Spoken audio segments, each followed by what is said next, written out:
This is inverted vitrectomy, ILM folding technique for large macular holes.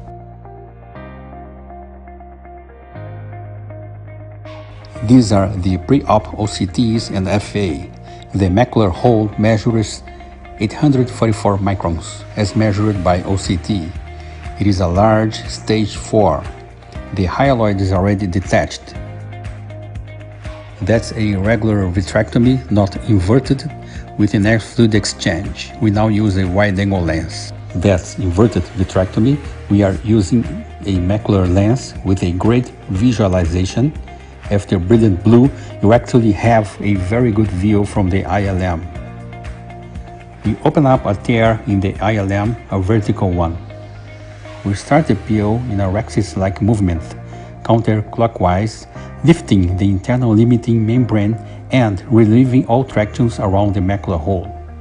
We complete the peel, leaving a great part of the ILM intact, as you see.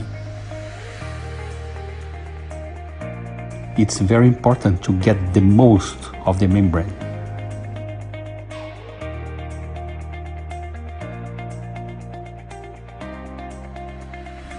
We now use the closed tip of the ILM forceps to actually move the ILM into the hole in a very slow and gentle fashion.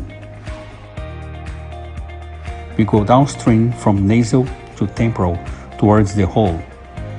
Since the hole is a large one, the tip will fit in without a problem. You see now the membrane rolled over itself in a tubular fashion that makes it easier to enter the hole. We proceed now another AFX, air fluid exchange. Postoperative period number 7 shows very clear media and a clear lens and a closing hole with the edges approaching. Thanks.